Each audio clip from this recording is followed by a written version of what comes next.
պատրաստվում է դիմադրության, հանրապետության երկրորդ քաղաքում օկուպացիայի փորձ են անվանում երկրաշարժի զոհերի հիշատակի օրը 7 վեր եկեղեցում պատարականման միջոցառում կազմակերպելու Փաշինյանի մտադրությունը։ Մենք մեռած պիտի լինենք, որ իրանք մասնակցեն։ Այդ անաստվածները չեն մասնակցի, այս տաճարում ոչ մի արարողության։ Շիրակի թեմի 23 քահանաները պնդում են, որ կաթողիկոսի անունը չեն պատրաստվում զեղչել, ինչպես կամենում է Փաշինյանը։ Նրանք հայտարարել են, եթե բացի Շիրակի թեմի հոգևորականներից որևէ մեկը Սուրբ 7 վերքում պատարակ մատուցի, ուրեմն առաջնորդանիստը բռնազավթված է։ Հոգևորականի համար պայքարը զորացնող է։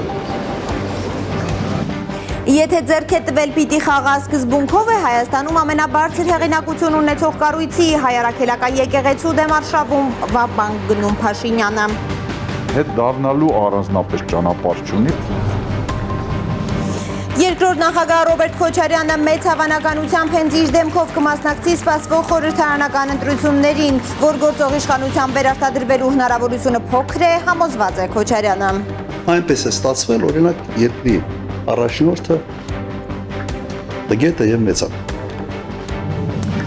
Եվ նոր ինտրիգներ Թրիփի շուրջ ավելի հստակ է ուրվագծվում բրիտանացիների հետաքրքրությունը Թրամփի ուղու նկատմամբ։ Քաղաքագետների կարծիքով հակառուսական ճակատը հարավային Կովկասում ամրապնդելու փորձեր է անում Մեծ Բրիտանիան, բայց Թրամփը կարող է իր անունով ճամփին քայլ ձիով անել ու Թրիփի կառավարումը հանձնել ռուսներին։ Արևմուտքում այդ տարանջատվածությունը հաճախ նաև հօգուտ Ռուսաստանի է։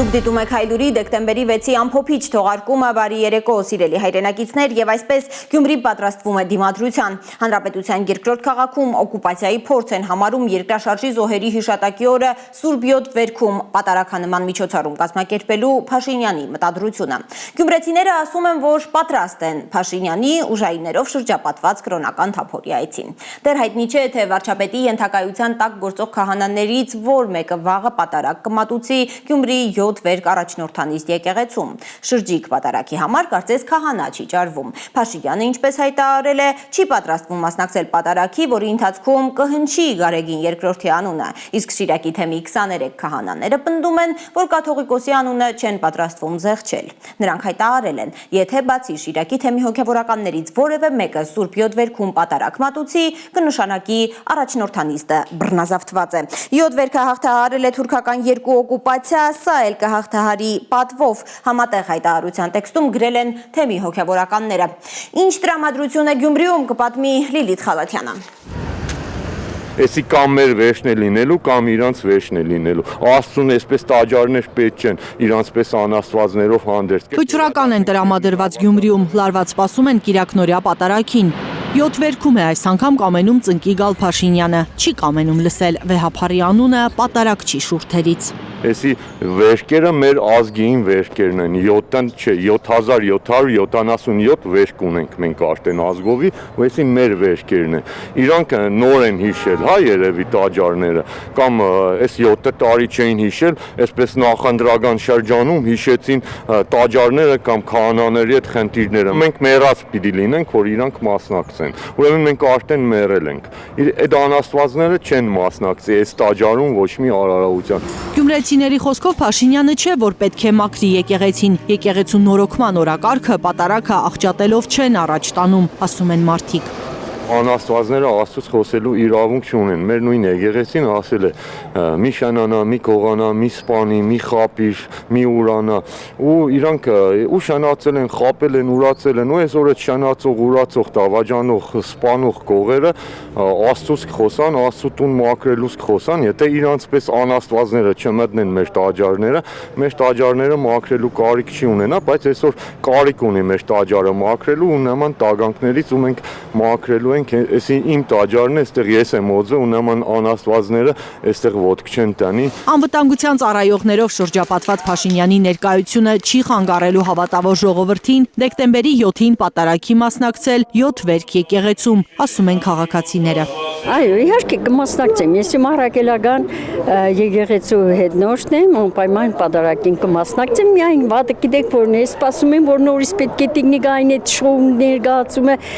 սարքեն ամոթ է, ամոթ։ Գյումրեցիներն ասում են անգամ խորհրդային շրջանում այդ սրբավայրի դռները չեն փակվել հավատացյալների առաջ։ Չեն կարծում, թե Փաշինյանի թիկնապահները կհամարձակվեն արգելել մարդկանց մուտքը եկեղեցի։ Թող գա, թող մտնի մեր եկեղեցին։ Մեր եկեղեցին սովետական կարգերի ժամանակ 70 տարի երբեք չի փակվի նաև երկրաշարժը։ Ես ուզում եմ, որ մտնի եկեղեցի, գուցե քիղճ արթնանա, գուցե դարձիկա։ Եվ Աստված նրան դատավոր։ Ինք այնքան մեղքեր է գործել ազգի նկատմամբ, այնքան պղծել է ամեն ինչը, եւ մշակույթն է պղծել, եւ եկեղեցին մտավ վերջնական մնացել է, եկեղեցին պղծել է, եւ դպրոցն է քանդել, եւ երկիրն է քանդել, եւ հողն է քանդել է մեր խիղճը, մեր հավատքը, մեր կրոնը, մեր մշակույթը քանդել է ինքը քանդարար է։ Քաղաքացիների մի մասն էլ Փաշինյանի սպասվող ներկայության պատճառով որոշել է 7 վերք չգնալ դեկտեմբերի 7-ին։ Թող գա, ինչ ուզում է անի, ես չեմ մասնակցել։ Դժգոհենք իրանից, ես ընտրել եմ, բայց էլ չեմ ընտրել, էլի կսեմ մեր գյուզալական քաղաքապետին, ինչի ինքը բռնել տվեց, ինչի համար, ինչ հաձակի համար այդ մարդուն, ինքը շատ վատ բաներ կանի։ Շատ վատ բան է ըստ գյումրեցիների պատարագի տեքստից կաթողիկոսի թեմի առաջնորդի անունները հանելը։ Այն, որ պատարագը խմբագրելու առաջարկ է եղել քահանաներին, հաստատում է նաև Տեր Հուսիկ քահանա Գրիգորյանը։ Շիրակի թեմի քահանաներին հաստորեն առաջարկություն եղել է, բայց բոլորը մերժեցին եւ բոլորը մերժեցին ոչ թե պատարակ մատուցելը, այլ մերժեցին, որ զեղչեն պատարակ, այսինքն Հրապար Հայրապետի անունը պիտի տան եւ նաեւ պիտի տան թեմի առաջնորդի անունը, որովհետեւ դա պատարակի անփոխվող, չփոխվող վիճակի դրությունն է, այսինքն մենք պատարակը ամբողջական տեսնում ենք ճիշտ ձևը դա։ Հետևաբար պատարակը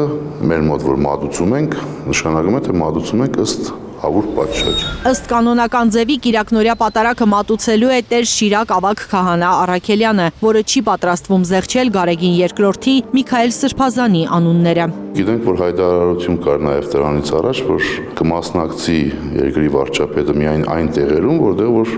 Հայրապետի անունը կզեղչվի։ Հիմա այդ տրամաբանությամբ այստեղ պիտի չմասնակցել, որովհետև այստեղ պատարակը մատուցողը չէր զեղչելու Հրապար Հայրապետի եւ առաջնորդի անունը։ Ուրեմն կան բաներ, որոնք որ դեռ պարզ չեն մեզ համար։ Իր հետ հավատարիմ քահանա կամ սրբազան կբերի Նիկոլ Փաշինյանը Գյումրի, Տեր Հուսիկը չգիտի, այլ քահանա պատարակ մատուցելու իրավունք չունի, եթե չի ստացել թեմի առաջնորդի թույլտվությունը, եկեղեցու հոգևոր սպասավորների արտոնությունը։ Մենք իրավունք չունենք մեր ծառայության վայրը լքելու։ Եթե իհարկե որևէ մեկը բռնի չտեղահանի, բնականաբար մենք մեր ծառայության վայրը իրավունք չունենք լքելու։ Դա տասալակության պես մի բան է։ Բռնի տեղահանել եկեղեցուց արդեն դա էլ զարմանալի չէ քահանայի համար։ Իրենք պատրաստ են պայքարի։ Հոգևորականի համար պայքարը զորացնող է։ Լիլիթ Խալաթյան, Ալեքսան Սարգսյան, Հայլուր։ Իմանալով, որ Փաշինյանի կրոնական թափառախումբը պատրաստվում է 7 վերք գնալ, համատեղ հայտարարություն են տարածել ազատազրկված Միքայել, Բաքրատ եւ Արշակ սրբազանները։ Միքայել arczepiskopos-ը, ինչպես գիտեք, Շիրակի թեմի առաջնորդն է։ Սրբազանները անօրենների նողկալի ոտնձգություն են անվանում Փաշինյանի նախաձեռնությունը մեջբերեմ։ Ի պատասխան տիրադավների տեղեկացանք, որ հայտնի անօրենները իրենց գլխավորի ղեկավարությամբ օգտագործելով իրենց կամակատար ուժային կառույցների միջոցները անպատկառ հանդգնությամբ ծրագրել են առաջիկա Կիրակի բռնազավթել Շիրակի թեմի Սուրբ 7 վերք առաջնորդանիստ եկեղեցին, այդ քայլով փորձելով պղծել ոչ միայն թեմի մայր եկեղեցին, այլև մեծ երկրաշարժի զոհերի հիշատակը։ Նողկալի է անօրենների ոտնձգությունը առաջնորդանիստ եկեղեցու նկատմամբ, ինչին չեն դիմել անգամ թուրքական զորքերը 1918-ի եւ 1920-ից 21-ի թուրքական օկուպացիայի ժամանակ, ոչ էլ բոլշևիկները նույնիսկ 1937-ից 38 թվականներին։ Թող հիշեն հրոսակները, Սուրբ 7 վերքը հրաշագործ է ու զորավոր, չի ներելու աստվածամարդներին, մեջբերման ավարտը։ Սրբազանները հարյուրապատիկ խորշելի եւ զազրելի տիրադավ են անվանում այն հոգեվորականին, որ կտրվի նրանց բառով Հուդայի գայթակղությանը եւ ազատազրկված իր եղբոր կամ հոր կանոնական տարածքում աշխարհիկ բիրտ ուժի միջոցով պատարականման արարողություն կկատարի եւ հոգեվոր ինքնասպանություն կգործի Տիրոջ Սուրբ Սեղանի առջեւ։ Սրբազանները նաեւ հիացմունք են հայտնում Շիրակի թեմի օրինապահ քահանաներին առաքինի կեցվածքի համար։ Իդեպ գուգարած թեմի բոլոր 16 քահանաները եւս անվերապահ աջակցություն են հայտնել Մայրաթոր Սուրբ Էջմիածնին եւ ամենայն հայոց կաթողիկոսին։ Արարատյան հայրապետական թեմի առաջնորդանիստ Սուրբ Սարգիս եկեղեցու մոտ այսօր ոչ բեսպրեդելին, ոչ ադրբեջանական ծրագրերին գրության պաստառներով ու ամոթ վանկարկումներով ակցիա են արել մի խումբ քաղաքացիներ։ Նրանց զայրույթը բորբոքել են Նիկոլ Փաշինյանի հակաեկեղեցական արշավին միացած 8 եպիսկոպոսները, որոնցից մեկը Արարատյան հայրապետական թեմի առաջնորդ Նավասարդ arczepiskopos Կճոյանն է։ Սկանդալային պատմություններով հայտնի Սրբազանը անցած Կիրակի Սուրբ Սարգիս եկեղեցում պատարակի մասնակցած Փաշինյանին ջերմությամբ էր ընդունել, դրանով ըստ բողոքավորների մեղսակից դառնալով Միքայել, Բագրատ, Արշակ եւ Մկրտիչ Սրբազանների կալանավորմանը։ Եկեղեցին բարեփոխելը ինչ է, ինքը անելու է Նավասարդ Կճոյանի միջոցով, այն Կճոյանի միջոցով, որին նա ասում էր Բեմբի Սամո, այդ հիմա ասում են 8, 10, 9 եպիսկոպոս միացել է, ինչ-որ թիվ են հնչեցնում, ժողովուրդ ջան, այդ թիվը հնչեցնում են կոլեկտիվ անհատական դավաճանությունը կոլեկտիվ ինչ-որ աջակցության տակ թաքցնելու համար։ Մենք ուզում ենք կրկին անգամ խնդրել հայոց ամենայն կաթողիկոս Գարեգին II-ին կարգալույծ անել Կճոյանին եւ հուդայական այդ խմբակի մյուս հանցագիծներին։ Ինչպես նաև ցանկանում ենք այստեղից եկեղեցու բակից ողջունել մեր սրբազան հայրերին եւ բոլոր քաղբանտարկյալներին, որոնք այսօր ապօրինի կալանքի տակ են գտնվում։ Քաղտեխնոլոգների կարծիքով, եթե ձեռք է տվել, պիտի խաղա սկզբունքով է հայ առաքելական եկեղեցու դեմ արշավում վաբանկ գնում Փաշինյանը, հետդարձի ճանապարհ չունի։ Վերլուծաբանները խելամտության սահմաններից հեռու խելահեղությանը մոտ են համարում Հայաստանում ամենաբարձր հեղինակությունն ունեցող կառույցի դեմ արշավը, այն էլ նախընտրական փուլում։ Ըստ նրանց Փաշինյանը ինքն էլ գիտի, որ հակաեկեղեցական քայլերով վերընտրվելու երազանքից միայն հեռանում է։ Հիմա փորձում է խաղաղության իլյուզիաների վրա կառուցել նախընտրական քարոզ արշավը։ Խրուշչովյան ոճի գլխարկը գլխին այսօր նա մի խումբ քաղաքացիների էքսկուրսիա է տարել Կիրանց, ցույց տալու հայտնի պատը եւ հավաստիացնելու, թե սահմանազատումից հետո խաղաղ է Կիրանցում։ Բարձրախոսն առելու հայտարարել է, որ հայ ու ադրբեջանցի սահմանապահները դուրս են եկել հրամատներից, այսինքն տեսնում են իրար, հանել են սաղավարտներն ու զրահավաճկոնները, երրորդ փուլով պայմանավորվել են, որ ավտոմատների վրա պահունակներ չեն լինի։ Հիմա ես այստեղ կանգնած եմ ու ոչ մի մտավախություն չունեմ, ասել է Փաշինյանը շրջապատված մեծ թվով անվտանգության աշխատակիցներով։ Քաղտեխնոլոգները չեն հասկանում, ինչ զորություն ունի Փաշինյանի շլյապան, որ ստիպում է չլսել Ալիևի ամենևին ոչ խաղաղասիրական հայտարարությունները։ Ադրբեջանի նախագահը ամեն հնարավոր հարթակ օգտագործում է Հայաստանը Արևմտյան Ադրբեջան անվանելու համար։ Հայաստանում ամենաբարձր հեղինակություն ունեցող կառույցի հայ առաքելական եկեղեցու դեմ արշավում Նիկոլ Փաշինյանը վաբանկ է գնում, կարծում է քաղտեխնոլոգ Վիգեն Հակոբյանը։ Հետ դառնալու առանձնապես ճանապարհ չունի, որովհետև ինքը բավականին շատ կամուրջներ է այրել այնպիսի նուրբ եւ զգայուն թեմայի շուրջ, ինչպիսին հայ առաքելական եկեղեցու թեման է։ Հակոբյանի կարծիքով Փաշինյանը շատ լավ հասկացել է։ Հանրային աջակցություն չունի իր սկսած խաչակրած արշավանքում եւ հենց այդ պատճառով է գործի դրել ուժային կառույցները։ Նրա համոզմամբ ռեպրեսիվ մեթոդների դիմում է թույլ իշխանությունը։ Մենք կարծում ենք, թե իշխանությունը, ասենք, գրիպով է հիվանդ, բայց իրականում ինքը քաղցկեղով է երևի հիվանդ։ Նիկոլ Փաշինյանի այս հապճեպ, այս պանիկայի մոտ այս գործողությունները, հա, սրաջեբես գցել են բանը, չգիտեմ, ահաց են դարձնել գործիք եկեղեցու դեմ, չգիտեմ ինչ, այս ամեն ինչը այն է բացահայտ վաբանկ գնալով այդպիսի տպավորություն է, որ ինքը ինչ-որ բան գիտի իրենց իշխանության վիճակի մասին, անելանելի վիճակի մասին։ Այն, որ վատ է Փաշինյանի թիմի վիճակը, ըստ քաղտեխնոլոգի վկայում են ոչ միայն սոցհարցումները, այլև թիմ ընտրությունների արդյունքները։ Վաղարշապատի ընտրություններում անգամ վարչական ռեսուրսի կիրառմամբ ՔՊԻ-ին մի կերպ հաջողվեց մեծամասնություն ձևավորել ավագանիում, նկատում է Վիգեն Հակոբյանը։ Բոլոր մասնակիցների ձայների քանակը ընդհանուր այս թիմ ընտրություններում, որոնք եղել են այս վերջի երևի մի երկու տարվա ընթացքում,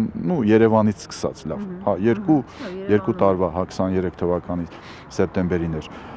ապա Նիկոլ Փաշինյանը 10-ից 11% զենա ընդհանրապես վեցել։ Ֆիքսենք, որ 50+1 ոչ մեկ չունի, մենակ։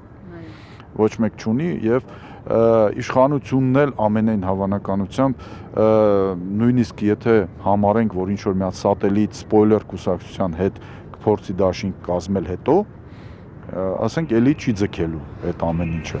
Քաղտեխնոլոգի կարծիքով Փաշինյանի հիմնական նպատակը հիմա ուժայինների շարքերից առնետավազք թույլ չտալն է։ Ներքին գործերի հարգելի։ Նա իրավապահների պետական ամբողջ ապարատի մոտ փորձում է տպավորություն ստեղծել, թե հանրային մեծ աջակցություն ունի։ Ըստ Հակոբյանի, հենց դրա համար էր Փաշինյանը պետական մարմիններին էր պետական ամբողջ ապարատը երկու շաբաթ առաջ հավաքել մարզահամերգային համալիրում։ Ցանկացած իշխանություն, որը որ ձգտում է ցանկացած գնով վերարտադրվելու, ինքը սովորաբար ճնշում է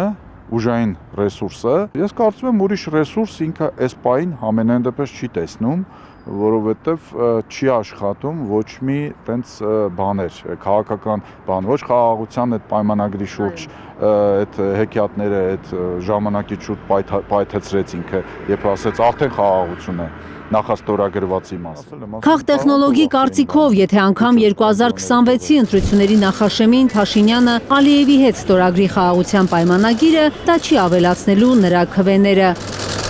Ադրբեջանական կողմը ամեն օր է պայթեցնում խաղաղության միֆը նոր նախապայմաններ առաջ քաշելով։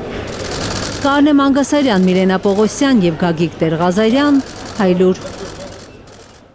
Որ գործող իշխանության վերարտադրվելու հնարավորությունը փոքր է, համոզված է երկրորդ նախագահ Ռոբերտ Քոչարյանը։ Նա մեծ հավանականությամբ հենց իր դեմքով կմասնակցի սպասվող խորհրդարանական ընտրություններին։ Աջակիցների հետ հանդիպման ժամանակ երկրորդ նախագահը հայտարարել է, եթե ներ չկան, քաղաքացիական պայմանագիրը չպետք է վերընտրվի ու չի ընտրվի, եթե ընդդիմությունը ճիշտ աշխատի։ Պլան B-ի կարիք անգամ չի տեսնում Ռոբերտ Քոչարյանը։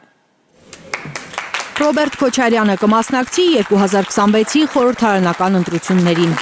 Նրա աջակիցների համար ամենակարևոր հարցերից մեկն է սա։ Վերջնական որոշումը չունենք ֆորմատների, բայց մեծ հավանականությամբ նաև կմասնակցի։ Ռոբերտ Քոչարյան Կմասնակցի եւ մեծ հավանականությամբ հենց իր դեմքով։ Երկրորդ նախագահը չի հասկանում իրենց ընդդիմադիր հռչակած ուժերի կոչերը, թե պետք է նախկին նախագահները չմասնակցեն ընտրություններին, որպեսզի Նիկոլ Փաշինյանը վերընտրվելու շանս չունենա։ Այդ մասին վերջին հայտարարությունը նախկին օմբուդսմեն Արման Թաթոյանն էր արել։ Ինչ նպատակով է այդ խոսույթը բերում քննարկման օրակարգ։ Երբ որ վերջի մոտ 2 տարվա ընթացքում ինքը ԿՊ-ն ու Նիկոլ Փաշինյանը սա մեծ էնտուզիազմով չի անում։ Մտածում է մի աղմկոտ հայտարարություն անի, այդ հայտարարության հետևանքով նաև իր վրա հարձակվեն, այսպես ասենք, դրանով ուշադրություն ինքը ասենց իր անունը ավելի ճանաչելի դարձնի եւ այլը, այս բացատրությունները սրանք են։ Բայց ես այստեղ եւս չեմ տեսնում ողջամտություն, իսկապես չեմ տեսնում, որովհետև չեմ հասկանում եւ չեմ տեսնում, որ սա ինչ որ լավ բան է բերելու։ Իր նկատմամբ մի վերաբերմունքս միշտ լավ էր, ինձ համար վերև անսպասելի էր։ Այս թեմայի քննարկումը իր կողմից ընդհանրապես անսպասելի է։ Որ գործող իշխանության վերարտադրվելու հնարավորությունը փոքր է, երկրորդ նախագահը համոզված է։ Եթե ակնհայտորեն ընտրակեղծիքների եւ խախտումների շնորհիվ ԿՊ-ն նորից ընտրվում է։ Ասացիք, եթե ԿՊ-ն ընտրվի, եթեներ չկա, ԿՊ-ն պետք է չընտրվի եւ ես պլան B չունեմ։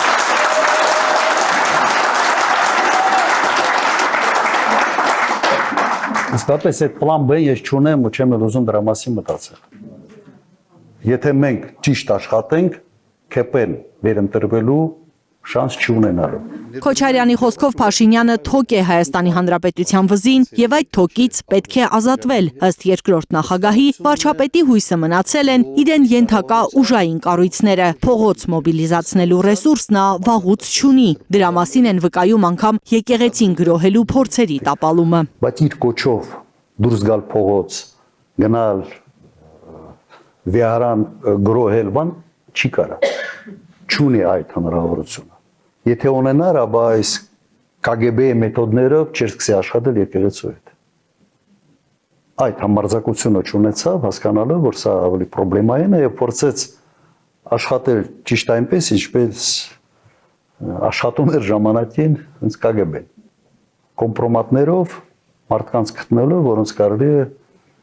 ասենց պատին դեմ տալ եւ ասել կամ սա դու պիտի անես կամ Ինչու է Փաշինյանը պայքար սկսել եկեղեցու դեմ հենց նախընտրական շրջանում։ Ռոբերտ Քոչարյանը ռացիոնալ պատասխան գտնել չի կարողանում։ Այնպես է ստացվել, օրինակ, երկրի առաջնորդը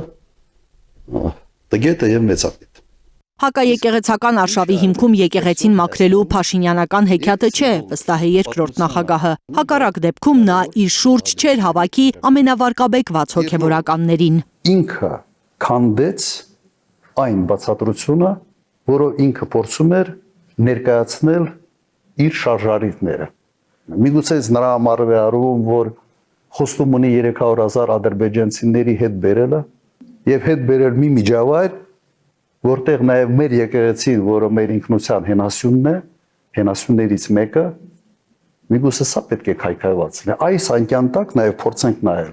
Պետության առաջնորդի գործառույթն է եկեղեցու մաքրությամբ զբաղվելը։ Երկրորդ նախագահը պնդում է, ամենևին ոչ, բայց եթե առաջնորդը նմանվում է գործակալի ու գերնպատակ դարձնում վրեժխնդիր լինելը, ուրեմն ոչինչ բացառված չէ, կարծում է Քոչարյանը։ Ու հարցը ներել չներելու մեջ չի, հարցը նա է, որ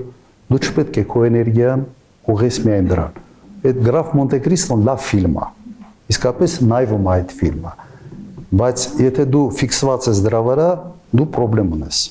Համենայն դեպս դու այդ դեպքում պետք է որևէ հանրային գործով շփաղվես, ապագայի մասին չմտածես եւ կենտրոնանաս, ասենց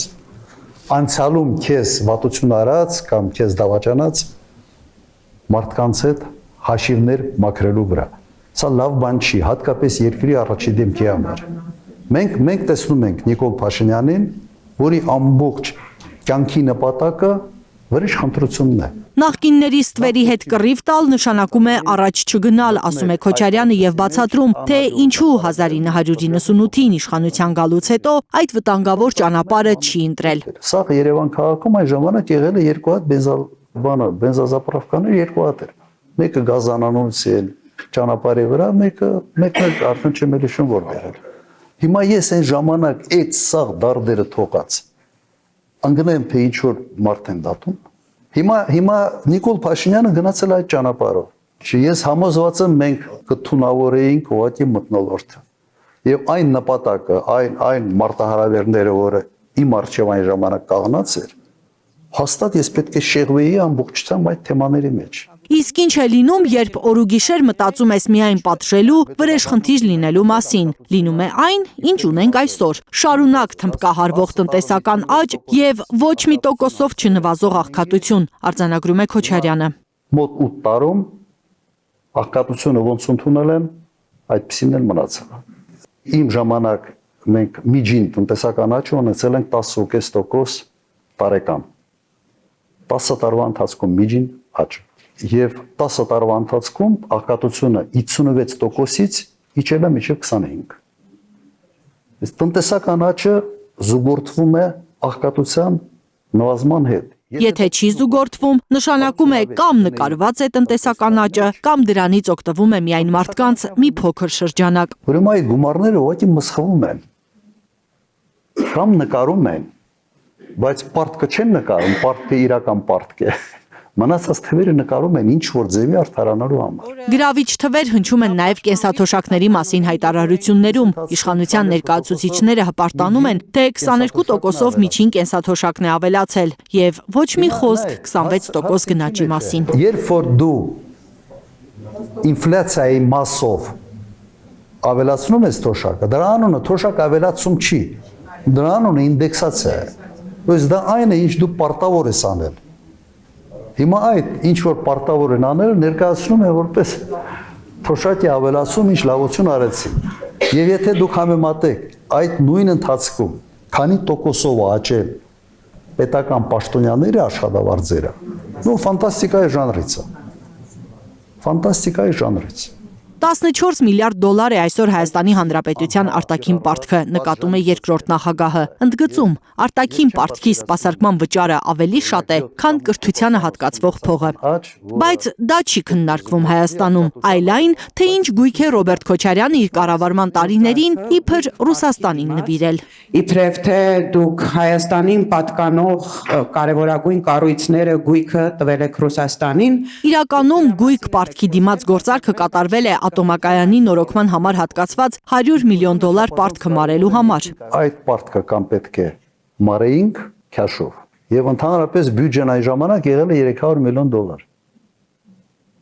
Հետո սկսեց աճել եւ ավարտեցինք մոտ 2.5 միլիարդով։ Եվ այդ գաղափարը գույք պարտքի դիմաց ծնվեց հենց այդ գործարքը իրականացնելու համար։ Ինչ ենք տվել այդ 100 միլիոնի դիմաց։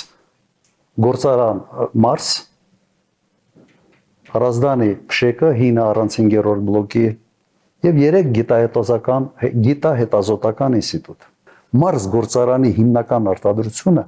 1 օր չի աշխատել։ 1 օր։ Ու բազմաթիվ գործարքներ բրիտանացիների, ֆրանսիացիների, գերմանացիների, ամերիկացիների, իտալացիների հետ։ Բաշխիչ ցանցերը ձեր կարծիքով ում ենք սեփականաշնորհել։ Չգիտեք, սեփականաշնորհել ենք բրիտանական ընկերության։ Հետո արդեն այդ բրիտանական ընկերությունը, երբ որ կորուստների դեմ պայքարեց, իսկապես լավ աշխատեցին։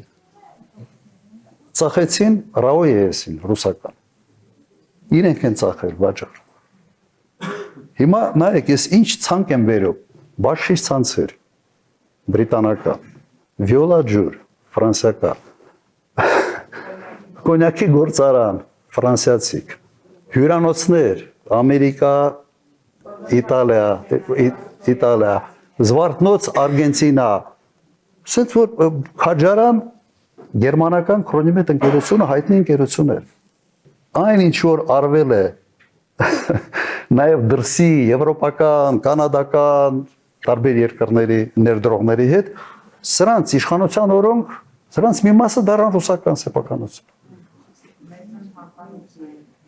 Հասկանում եք սա, եւ դու այդքանից հետո Ռուսաստանի դեմ այցի քաղաքականություն վարել, Ռուսաստանի աշխարհաքաղաքական դիրքերը թույլատնելու ուղղությամբ, ոչի մոտ այդ կոգնիտիվ դիսոնանսի բանն արա, ինչ է քանում, ինչ է։ Ինչու է երկրի ղեկավարը քայքայում պետականության հիմքերը։ Ըստ Քոչարյանի 3 տարբերակ կա՝ կամ գործակալ է, կամ մեծամիտ տգետ, կամ միտումնավոր է անում։ Երկրորդ նախագահը շեշտում է, Փաշինյանի գործակալ լինելու մասին փաստեր չունի, ենթադրություն է։ Եթե Հայաստանի Հանրապետության վարչապետը լիներ Թուրքիայի գործակալ, կաներ ճիշտ այն քայլերը, որոնք այսօր արվում են։ Բայց ես փաստեր չունեմ, սա իհարկե ենթադրություն է։ Թեկուզ վերջերս հենց Փաշինյանի կողմից նշանակված նախարարը հայտարարեց, որ ինքը փաստեր ունի եւ շուտով կհրապարակի։ Երևի ծանոթ եք այ հայտարարության։ Պաշտպանության նախարար աշխատած ազնվորություն։ Քոչարյանի խոսքով միգուցե այսօր գործ ունենք մի ղեկավարի հետ, որի անձնական շահերը հակադրվում են պետության իրական շահերին։ Այլապես ինչու նա պետք է Արցախը ճանաչեր Ադրբեջանի կազմում, դրանից առաջ էլ մերժեր պատերազմը օր առաջ կանգնեցնելու առաջարկը։ Ինչու պատերազմում պարտության բեռից երկիրն ազատելու համար պետք է հրաժարական չտար։ Երկրի շահերից է բխում անկասկած օր առաջ կանգնեցնել այդ պատերազմը։ Պատերազմը չի կանգնեցրել մեկ պատճառով, որ իրեն դավաճան չասեն։ Երկրորդ դեպքը անմիջապես պարտվելուց հետո երկրի շահերից է բխում, որ պարտված ղեկավարը հրաժարական տա, հնարավորություն տա, ես մաքրվել այս պարտությունից եւ նոր առաջնորդ փորձի վերանորոգել այն խնդիրները, որոնք ծանրացել են երկրի վրա պարտության հետ կապված։ Լիլիթ Խալաթյան, Հարություն Մաթևոսյան, Հայլուր։ Բացատրությունն է Հայաստանի անվտանգության խորհրդի քարտուղար Արմեն Գրիգորյանը Հիկմետ Հաջիևին հորդորել է չկիրառել միջանցք տերմինը, քանի որ այն անընդունելի է հայկական կողմի համար։ Խոսակցությունը տեղի է ունեցել Դոհայում պանելային քննարկման ժամանակ, որին մասնակցել են Հայաստանի անվտանգության խորհրդի քարտուղարն ու Ադրբեջանի նախագահի օգնականը։ Գրիգորյանը ընդգծել է, որ Վաշինգտոնյան համաձայնություններով Թրամփի ուղի անունն է ընդունվել ու հայկական կողմը հավատարիմ է այդ տերմինին։ Համագործակցության ոլորտներից մեկը, որը դիտարկում ենք, նավթի և նավթամթերքի արտահանումն է Ադրբեջանից Հայաստան։ Դոհայի միջազգային ֆորումի ժամանակ հայտարարել է Ադրբեջանի նախագահի օգնականը։ Հիկմետ Հաջիևի խոսքով Հայաստանի փոխվարչապետ Մեհեր Գրիգորյանն ու Ադրբեջանի փոխվարչապետ Շահին Մուսթաֆայևը վերջին հանդիպման ժամանակ սահմանազատումից բացի քննարկել են նաև Բաքու-Երևան առևտրային հնարավորությունները։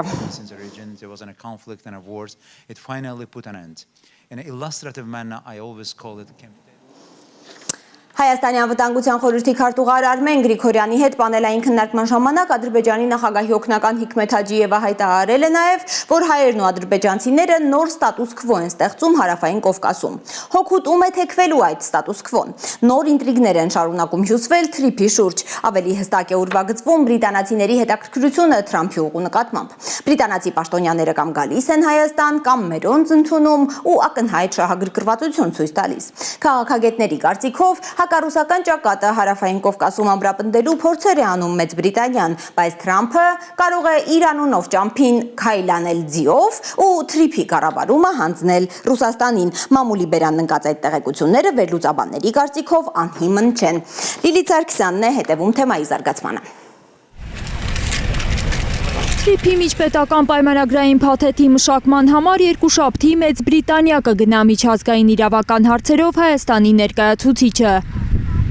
Պաշտոնապես Կարեն Անդրեասյանը Լոնդոն է գործուղվում Ֆայլդ Ֆիշեր ընկերության հետ քննարկումների։ Թրիփի շուրջ ինչ կարող են պայմանավորվել Հայաստանն ու Մեծ Բրիտանիան։ Հնարավոր քննարկումը Ես դժվարանամ ասեմ, որովհետև հիմնականում այդ բանակցությունները իրենք փակ բանակցություններ են, նպատակահարմար չեն գտնում հանրայնացնեն, ռելիզները բավական սուղ են։ Միջպետական պայմանագրային փաթեթի մասին որևէ ակնարկ չկա, Միացյալ Թագավորության պաշտպանության պետնախարար Վերնոն Քոքերի Հայաստան այցի մասին հաղորդագրություններում։ Նիկոլ Փաշինյանի հետ Քոքերը քննարկել է Թրամփի ուղին ու խաղաղության խաչմերուկը։ Փաշինյանն ասել է, որ կառավարությունն ուզում է այդ ծրագրերում միջազգային ներդրումներ ներգրավել։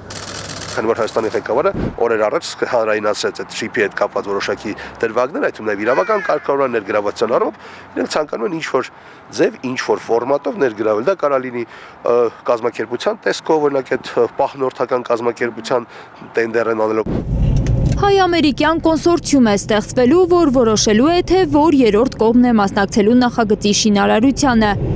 ով է կառավարելու ճանապարհը։ Հայ պաշտոնյաների այս հայտարարություններն են հավանաբար բրիտանացիներին բերել մեր երկիր։ Քաղաքագետի համար ակնհայտ է, որ Լոնդոնը հատկապես ամերիկյան Թրիփ ծրագրի համաձայնեցումից հետո փորձում է իր դիրքերն ամրապնդել Հարավային Կովկասում։ Բնականաբար եւ շատ օբյեկտիվ որ բրիտանացիները պետք է փորձեն process-ի մեջ ներգրավել այս կամ այն ձև։ Արևմուտքը բազմաբևեռ է դարձել, այլևս մոնոլիթ կառույց չէ, նկատում է քաղաքագետը։ Բրիտանական շահերը աշխարհի տարբեր կետերում հակասում են ամերիկյան շահերին, ու այդ կետերից մեկը Հարավային Կովկասն է։ Այնպես չէ որ բրիտանացիները այս թեմայի մեջ նոր են։ Տևական ժամանակ վերջին 2 տարվա մեջ առնվազն բրիտանացիները բազմաթիվ ծրագրեր են ֆինանսավորել, այդ թվում նաև Հայաստանում Սյունիքի հետ կապված թեմաների ներքո։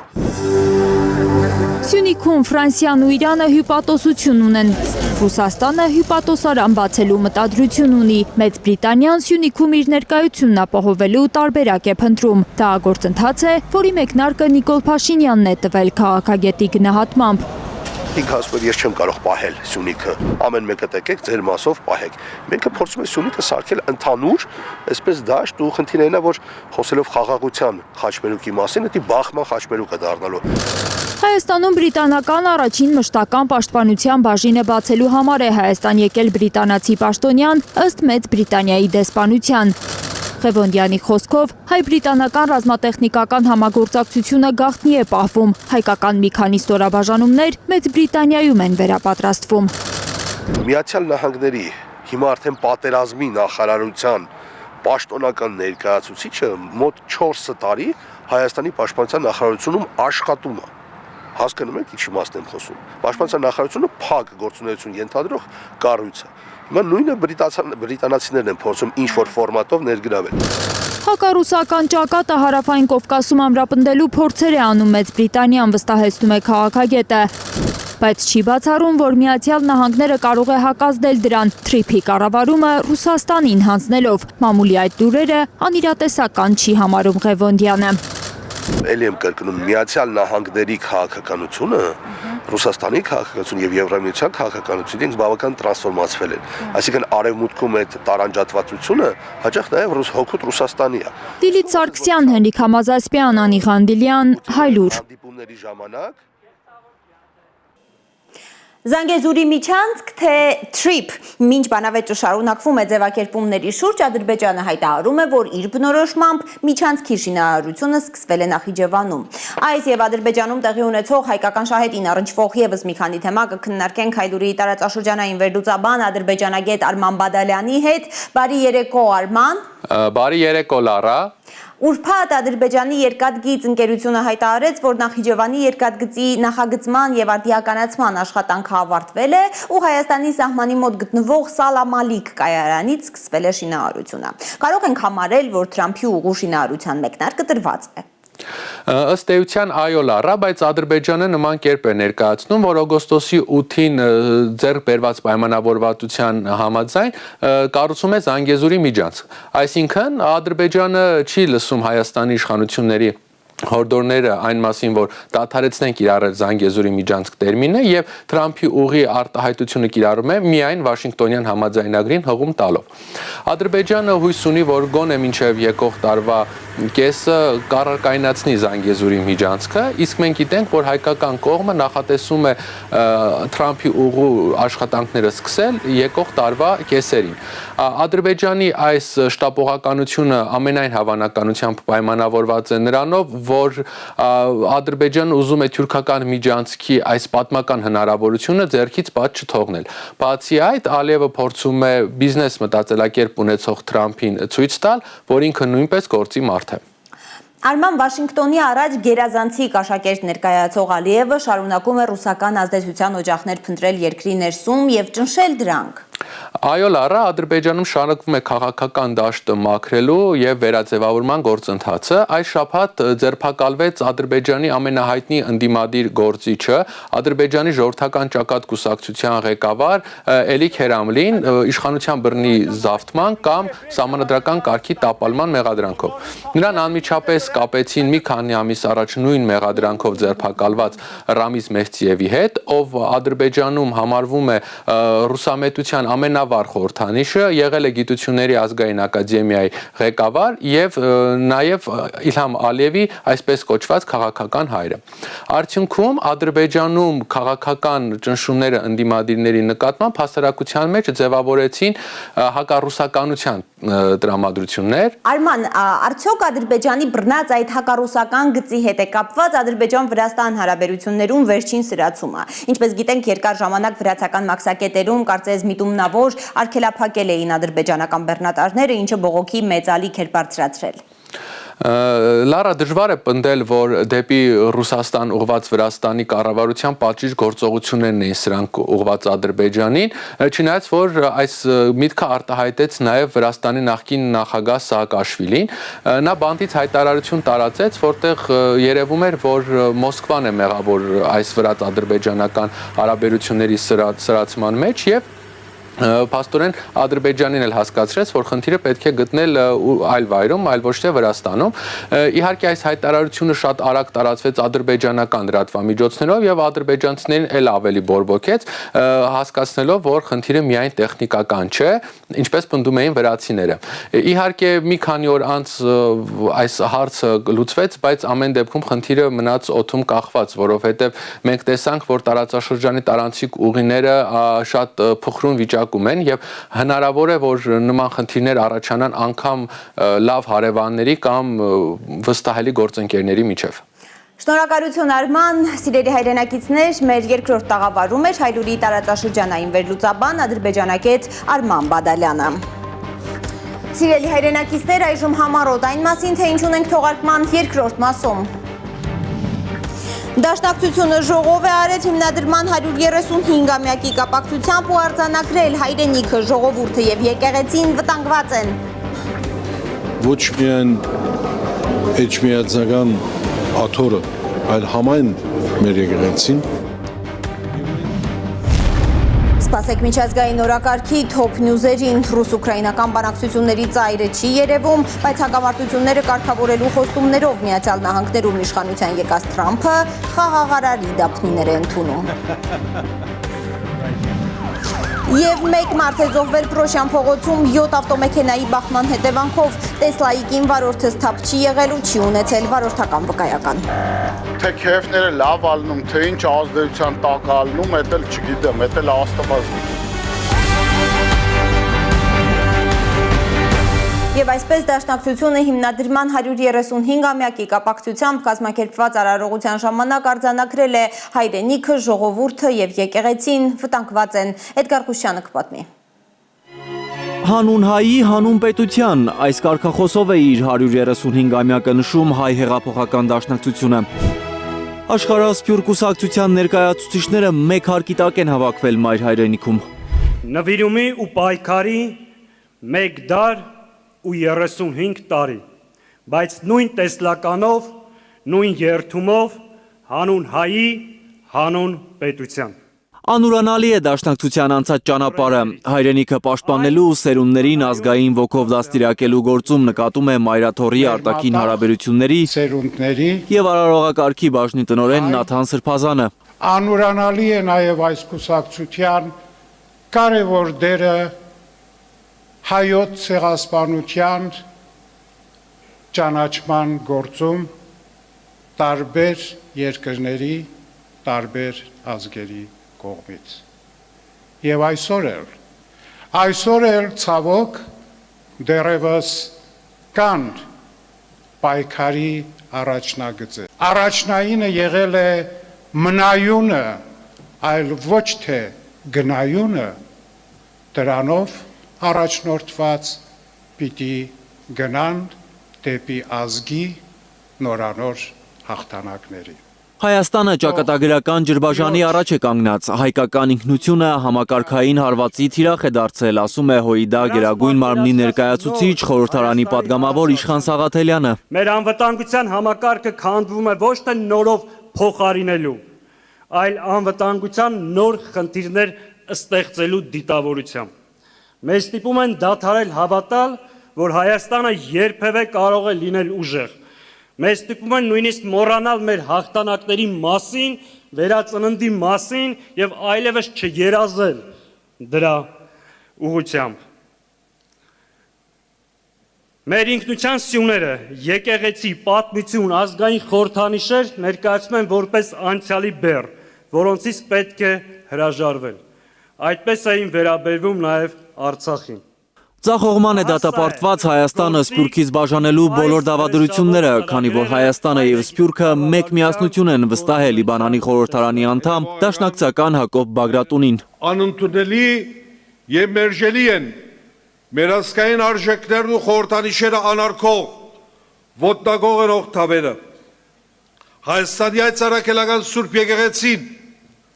Արարատը, ամբողջական Հայաստանը, մեր նահատակները անզիջելի կակատներ են, որոնց յուրաքանչյուրին հարված է համայն հայությունն ու հայրենիքը։ Բոլշևիկյան, օսմանյան բռնաճնշումների ժամանակ էլ դաշնակցությունը ապացուցել է պետություն ունենալն է իրենց նպատակը։ Անհանդուրժելի ձևով հատված են գարմիր քիծերը։ Էդգար Ղուշչյան, Գագիկ Տեր-Ղազարյան, Հայլուր։ Դատարանի որոշմամբ 2 ամսով կալանավորվել է 3 ձերբակալված Գյումրիի քաղաքապետի օգնական Կարապետ Ղուկասյանը։ Նրա փաստաբանը մեր թղթակցի հետ զրույցում շինծու է անվանել մեղադրանքը, որը կապ ունի հոկտեմբերի 20-ին Գյումրիի քաղաքապետարանի մոտ տեղի ունեցած իրադարձությունների հետ։ Գյումրիի քաղաքապետարանի կոմունալ բաժնի պետի պաշտոնակատար նախորդին ձերբակալված Արտյոմ Մկրտչյանի նկատմամբ էլ դատարանը խափանման միջոց է ընտրել երկամսյա տնային կալանքը։ Իսկ Գյումրիի փոխքաղաքապետ Վարդան Ղուկասյանի փեսա Ավետիս Արաքելյանին, որ քաղաքապետի պարտականություններն է կատարում, ձերբակալությունից ժամեր հետո քննչականի Շիրակի մարզային բաժնից ազատ են արձակել բնակության վայրից չբացակայելու արգելքով։ Գյումրիում է տուն գտել մեր հաջորդ հերոսը։ Արցախից բռնագաղթած 36-ամյա Հակոբը կույր է։ Տունը, որ Գյումրիում գտել է պետության տված սերտիֆիկատով, չի ջեռուցվում։ Հակոբը աշխատանք չունի։ Գյումրիի 7 վերք եկեղեցու դիմաց ծիրանափող նվագելով է գումար վաստակում։ Հիմա, երբ արդեն շատ ցուրտ է, Հակոբը զրկված է նաև այդ գործից։ Արցախցի տղան օրվա հացի փողը նվագելով է աշխատում։ Գյումրիի 7 վերք եկեղեցու դիմաց է փողային գործիքներ նվագում կույր Հակոբը։ Ավելի շատ կարելի ասել ծիրանափող, որը որ պատրաստված է ծիրանից, ծիրանի փայտից, ծառից ավելի ճիշտ։ Եվ սա իր ղամիշնա, որը պատրաստված է բամբուկից։ Հիմնականում կոմիտաս է հնչում եկեղեցու շուրջը, հավատարիմ ընկերը ծիրանափողն է։ Հակոբն իր տեսողությունը Արցախյան առաջին պատերազմից հետո է կորցրել։ Այսօրվա պես հիշում է, 6 տարեկան էր, անտառում իր 2 զարմիկների հետ խաղում էր ու հանկարծ թփերի մեջ պսպղացող գնդակ են նկատել։ Եվ ով կմտածեր, որ խաղալիք թվացող փայլուն գնդակի հետ հանդիպումը ճակատագրական կլինի։ Որ պայթեց, եղբայրներից մեկը տեղում մահացավ, մեկը այտենց առնակամրելում իսելիա հետ, բայց իմ գիտակցությունս տեղն էր մինչև Ստեփանակերտ բերել, բայց արդեն Ստեփանակերտ բերել են գիշերվա 8 ժամին։ Պայթյունի պահին են մահացել Հակոբի 2 զարմիկները։ Հակոբը տեսողությունը կորցրել է աստիճանաբար, հետո իմացել, որ անմեղ թվացող խաղալիքը կասետային ռումբ է եղել։ Ասեղներով կաշիտ քանդում էին, ձեռքի տակից այդ կաշիտակից բանը այդ բեկորները հանում էին։ Այդ ցավերը ես տանում եմ 6 տարեկանում։ Ցավեր հիմա էլ է զգում հայրենիքի կորուստը, գաղթական լինելն ավելի է ցավեցնում Հակոբին, քան մանկության ճակատագրական պայթյունը։ Դժվարությամբ Հակոբն ու մայրը Գյումրիի այս տունն են ձեռք բերել։ Պետությունը հաշմանդամություն ունեցող տղամարդուն 4 պատ ու տանիք ունենալու համար սերտիֆիկատ է տրամադրել։ Ինչ չարչարանքով է դուռ ու պատուհան դրել, կացարանը տուն դարձրել, միայն ինքն ու ծիրանափողը գիտեն։ Փաշինյաննիկն է ասել, դժվարությամբ է աշխատում արցախցիներին տներով ապահովելու ծրագիրը։ Հակոբը չի համարձակվում տուն կոչել այն, ինչ ձեռք է բերել պետության տված սերտիֆիկատով։ Առաջարկում է մի օր իրենց այցելել ու սեփական աչքով տեսնել ապրելու պայմանները։ Բայց մայր ու որդի խնդրում են շատ ուշ ժամի չգալ, չջեռուցվող տանը իրենք անկողին են մտնում երեկոյան 7-ին։ Երեկոյան բլիտան գցում ենք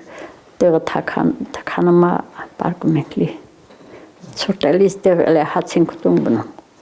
Չենք կարող ես տեղ նստենք։ 7-ին, 8-ին կեսին պարկում ենք։ Դե քուն չենք գնում ախր ինչ անենք։ Լանա Համբարձումյան, Ալեքսանդր Սարգսյան, Խաչատուր Գևորգյան եւ Հարություն Մաթևոսյան, Հայլուրի համար։ Մեկ մարդ է զոհվել Երևանում 7 ավտոմեքենայի բախման հետևանքով։ Տեսլա, Կիա Ֆորտե, Հյունդայի, Մակնիշի ավտոմեքենաները բախվելուց հետո հարվածել են ճանապարհի թույլատրելի հատվածում կայանված եւս 4 մեքենայի։ Տեղում գործընկերս պարզել է, որ Տեսլայի կին վարորդը սթափ չի եղել եւ չի ունեցել վարորդական վկայական։ Երևանում Պրոշյանի փողոցում կեսգիշերին տեղի ունեցած ավտովթարը մեկ մարդու կյանք է խլել։ Իրար են բախվել Կիա Ֆորտեն, Տեսլան ու Հյունդային։ Մահացածը Կիա Մակնիշի մեքենայի վարորդն է, Տեսլայի ղեկին եղած քաղաքացուն հոսպիտալացրել են։ Այո, շատ տանգավոր հատված է։ Ականատեսների վկայությամբ վթարային իրավիճակը ստեղծվել է, երբ Տեսլան հանդիպակաց գոտի է մտել։ Տեսլան հանդիպակաց մտել է ու Կիային խփեց։ Կիան էլ հենց մեր ավտոին խփեց։ Վթարի մասնակից մեքենաների հարվածը այնքան ուժեղ է եղել, որ դրանք բախվել են նաև փողոցում կայանված 4 մեքենայի։ Այս տեսքն ունի թույլատրելի վայրում կանգնեցված Հյունդային վթարից հետո։ Ուժեղ ձայն եկավ, դուրս եկա բալկոնից, տեսա որ խփել են։ Առաջին անգամ չէ, որ այս նույն տեղում վթար է լինում։ Պրոշյան փողոցի բնակիչներն ասում են, արագաչափ պետք է դրվի այստեղ։ Այս պավարոտի վրա չեն կարողանում վեկալ են կռուգը ու ժամի, թե քեֆները լավ ալնում, թե ինչ ազդեցության տակ ալնում, դա էլ չգիտեմ, դա էլ Աստված գիտի։ Ամեն դեպքում ստեղ արագաչափ է պետք։ Կամ արագությունը արգելա փակող ինչ որ բան։ Անցած ամսվա սկզբին էր մի դեպք, ես էլ երկրորդ դեպքը մահվան դեպքով։ Գագիկ Շամշյանի տեղեկություններով Տեսլայի վարորդը անսթափ է եղել։ Հայկական վարորդական վկայական չի ունեցել։ Հայկ Ավանեսյան, Հենրիկ Համազասպյան, Հայլուրի համար։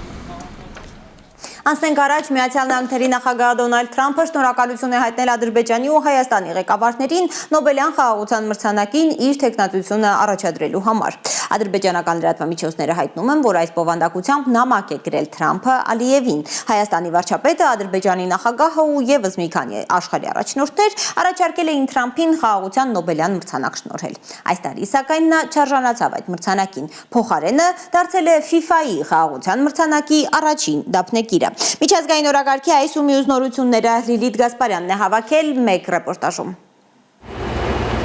Ռուս-ուկրաինական պատերազմի 1381-րդ օրը ռուսական ԱԹՍ-ներն ու հրթիռները խոցել են Կիևի մոտ գտնվող երկաթուղային հանգույցը։ Ուկրաինայի պետական երկաթուղային ընկերությունն է հայտնել, որ պահեստներ, վագոններ են վնասվել։ Էներգետիկայի նախարարության տվյալով հարձակման թիրախը եղել են Չեռնիգովի, Զապորոժիեի, Լվովի էներգետիկայի ու ջերմամատակարարման օբյեկտները։ Այս ցրտին Օդեսայում մոտ 10,000 մարդ առանց ջեռուցման է մնացել։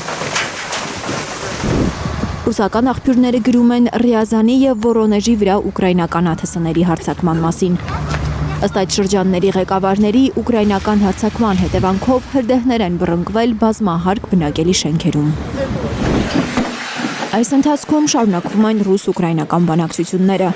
ԱՄՆ նախագահ Դոնալդ Թրամփի հատուկ ներկայացուցիչ Սթիվ Ուիթքոֆը Մայամիում է արդեն երկրորդ օրն է բանակցություններ է վարում Ուկրաինայի ներկայացուցիչ Ռուստեմ Ումերովի հետ։ Արդյունավետ բանակցություններ ըստ Սպիտակ տան։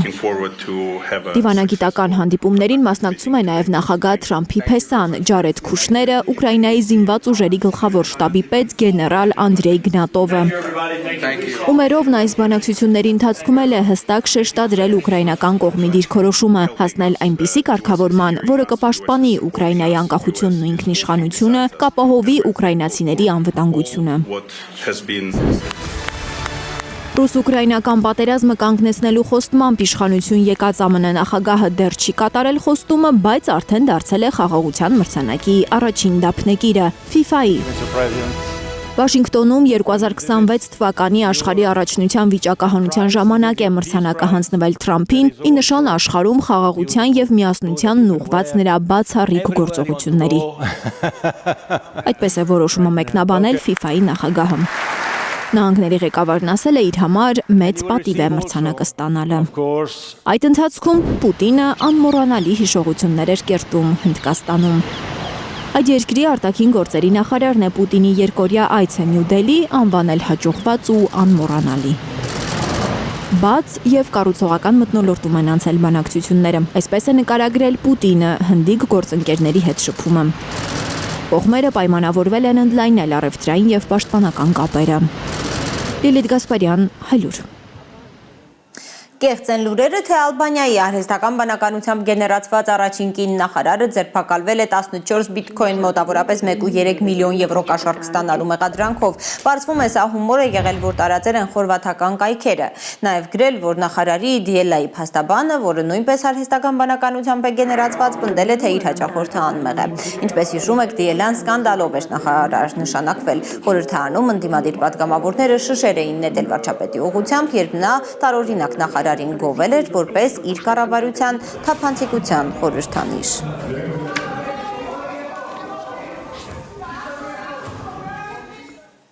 Վերադառնանք մեր խնդիրներին, մեր օրերի Հայաստանի ծանր պատմությունն է Լևոն Ջավախյանի նոր տուն գնացող արևը գրքում։ Մայրամուտ գուժել չի ուզում, բայց դժբախտ ու դժգույն ժամանակների մասին պատմել իբրև գրող ստիպված է։ Ջավախյանի հետ Աննա Գյուլնազարյանն է զրուցել։ 7 ամիս չէի գրում, կարծում էի վերջ, այլևս չեմ գրի, բայց պարզվեց, որ դեռ ապրում եմ։ Արձակագիր Լևոն Ջավախյանը այս տողով է սկսում իր նոր գիրքը։ Այս անգամ հեղինակն ընթերցողին պատմում է տուն գնացող արևի մասին։ Ապա որդի մի վահանա, անուն Սամուել, էհար սատակյաց Սվահան, զխար յուր, և զվոր մի... Խորը աչքերում թաքնված հազիվ տեսանելի ժպիտով նա մի հատված է կարդում իր նոր գրքից։ 3 ամիսը մեկ անընդհատ լիցքավորվել եմ ու գրել հերթական պատմվածքը։ Ջավախյանի ձեռքին մեր օրերի Հայաստանի ծանր պատմությունն է։ Սա մեր երկրի վիճակն է, ինչ որտեղ մենք արևամուտ ենք գնում։ Սա նո են ասում։ Հայաստանի սև ու սպիտակ օրերն են բառեր դարձել ու սևով գրվել ճերմակ թղթի վրա, ասում է արձակագիրը։ Որ կարդացվում 20 պատմվածքներից կազմված այս գիրքը Ջավախյանի 8-րդ գիրքն է։ Խորենացին գրել է պատմությունը իր ժամանակաշրջանի եւ միջև իրեն գրածո ժամանակը։ Ես իմ անցած ժամանակաշրջանի այս գիրքը Նիկոլի փոխառած բարերով ասած մեզ դժբախտ ու դժգույն ժամանակների արտացոլանքն է։ Միայն Շուշին չէ որ դժբախտ ու դժգույն եղան։ Մենք որ տեսնում ենք այս կորուստները ֆիզիկական Հայաստանի, հոգևոր Հայաստանի, այս բայրեջքը չի կարող չլինել դժբախտ ու դժգույն։ Չի հորինել այս գրքում արձակագիրը, ոչ մի տող, ոչ մի բառ չի ճոխացրել։ Ջավախյանի բոլոր պատմվածքներն իրական են։ Ինչ մեջդ խմորվում է, արդեն հունցելը հեշտ է լինում։ Համատաբար մյուս գրքերի սա առանձնապես հեշտ է լավ։ 4 տարի ստեղծագործական դադարից հետո այս գիրքը հաջողված է համարում Ջավախյանը։ 500 տպաքանակ արդեն վաճառքում է։ Գրողներ կան, որ կարդում ես գրածը, քրտնքի հոտը քթի տա խփում, զգում ես իր տառապանքը, իր չարչարակը բանը։ Իսկ ես, որ նյութը վերցնում եմ, գոգլու մոգլու նման այնպես եմ զանգում, այնպես եմ զանգում, որ քաղցր ու ըմբոշխնելի լիներ իմ գիրքը։ Ընթերցողի երբեք իմ քրտինքը, իմ տառապանքը չի տեսնում։ Արձակագրի գրքերը գրախանութներում չեն ճարվի, դրանք վերնիսաժի իր 30 տարվա այս փոքրիկ տաղավարում են վաճառվում։ Այդպես գրողը հասցնում է նաև շփվել իր ընթերցողի հետ։ Ինչքան ապրեմ կգրեմ էլի, որ գրում եմ, ապրում եմ։ Ես որ չկայանամ գրեմ տուջե կմեռնեմ։ Աննա Գյուրնազարյան, Նորայր Շարբաթյան, Գագիկ Տեր-Ղազարյան, Հայլուրի համար։ Զանգակատան միջնակարգ դպրոցի բակում տեղադրվել է Պարույր Սևակի կիսանդրին, 88-ամյա քանդակագործ Լևոն Թոքմաջյանի նվերն է դպրոցին, որտեղ սովորել է Սևակը։ Պարույր Սևակը նորից հարազատ դպրոցում է։ Մեծ բանաստեղծի Մարմարե կիսանդրին քանդակագործ Լևոն Թոքմաջյանի ձեռքով զանգակատան միջնակարգ դպրոցի բակում է։ Այսօր ես ամենա երջանիկ օրերից մեկն եմ, որ իմ ստեղծագործական ես նո ասեմ վերջին, որովհետև չգիտեմ թե հետագայում մարդու ճակատագիրն ինչ կլի նմանանտ արվեստագետի,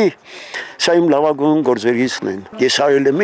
ինչ որ ցանկացել եմ։ Թոքմաջյանի նվերից աշխարհով մեկ է եղել դպրոցի անձնակազմը։ Դպրոցականները քանդակագործին իրենց երախտիկն են հայտնում Սևակի գործերից հատվածներ ասելով։ Որ բարիքը գա, բարիքին դիզվի, պահեստի վրա։ Եվ ոչ թե լեզվի։ Այնպես չէ, թե գիշերը քնել է, առավոտյան վեր կացել ու որոշել քանդակել Սևակին։ 88-ամյա քանդակագործը դեռ պատանի ժամանակվանից էր սիրահարված Սևակի պոեզիային։ Հանկարծ Պարույր Սևակի մոտ ես տեսնում էի ավելի կտրուկ, ավելի խիստ, ավելի գաղափարական, ավելի խրատական մոմենտներ, մոտիվներ։ Եվ ես հանգիստ չէին տալիս, որտեղ Պարույր Սևակի պորտրետի մեջ ես տեսնում էի 21-րդ դարի այն անհանգիստ իրավիճակը, որ կար։ Հենց այդպես էլ քանդակն է, մտախոհ, ժամանակի հետ կռիվ տվող։ Ասում է իրականում էլ էր Սևակն այդպիսին, առիթ ունեցել է հետը շփվելու։ Ընդհանուր ծախում էր, մեկը մեկի հետ էլիս բան։ Զգում է, որ այդ մարդը ամեն վարքան է ապրում ամենջև։ Թոքմաջյանը սկզբում մտածել է կիսանդրին կանգնեցնել Պարույր Սևակի տուն թանգարանում, բայց բանաստեղծի թորան Սևակ Ղազարյանի հետ քննարկումների արդյունքում հասկացել է դպրոցի բակում բանաստեղծի ներկայությունը ավելի կարևոր է։ Սկզբում ցանկանում էր թանգարանին նվիրել եւ թանգարանի տարածքում որևէ տեղ տեղադրեինք, բայց քանի որ թանգարանում այսպես թե այնպես շատ բան կա, որ հիշեցնում է Սևակի մասին, համատեղ քննարկումից հետո որոշեցինք, որ տանենք Զանգակատուն գյուղի դպրոցի բակ, որովհետեւ դպրոցում իրոք ինչ որ Սևակյան շունչը մի քիչ պակասում է։ Թանգարանը քանդակների, նկարների պակաս չունի, տարածքի խնդիր ունի։ Բանաստեղծի թոռը թանգարանի տնօրենը ասում է ձմռանը չեն կարողանում մեծ միջոցառումներ կազմակերպել։ Ներսի սրահը հազիվ 100 մարդ է տեղավորում։ Ձմռան ամիսներին, ցուրտ ամիսներին շինության խնդիր ունենք։ Այն սրահը, որտեղ հիմա ենք մենք գտնվում, փաստորեն թանգարանի միակ սրահն է, ցուցասրահն է։ Սևակի անձնական իրերից շատերը տեղի պատճառով չեն ցուցադրվում, մարդիկ դրանք չեն տեսնում։ Մենք խնդիր ունենք թե ցուցադրության, որտեղ շատ իրեր ունենք էլի Սևակից, որ կուզենայինք ցուցադրել, եւ ամենակարևորը ցուրտ եղանակին միջոցառումներ անելու ժամանակ մեր այցելուներին, հանդիսատեսներին տեղավորելու։ Սրահի փոքր լինելու պատճառով հունվարի 24-ին չեն կարողանում տոնել բանաստեղծի ծնունդը ինչպես հարկն է։ Մի շարք խնդիրներ կան նաև Զանգակատան դպրոցում, որտեղ սովորել է բանաստեղծը։ Դպրոցը չի ջեռուցվում, միայն դասասենյակներում էլեկտրական մարտկոցներ են միացված։ Միայն ջեռուցում լինի միջանցներում, հոսանքը ապահովի, որտեղ ասեմ գյուղը չունի գազ, գազամուղ չկա, որպեսի գազ։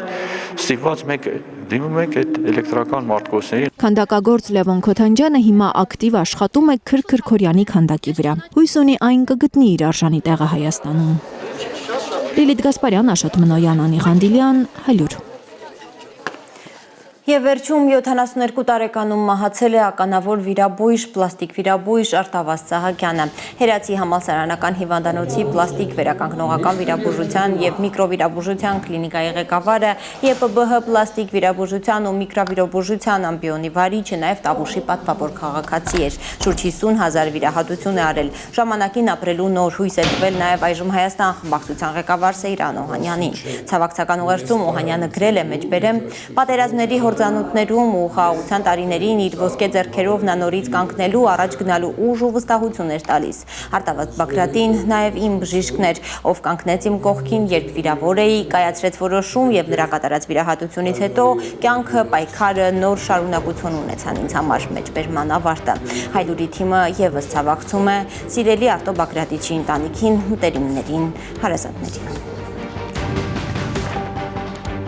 Դուք դիտում եք Հայլուրի դեկտեմբերի 6-ի ամփոփիչ թողարկումը, շնորհակալություն ուշադրության համար, կհանդիպենք։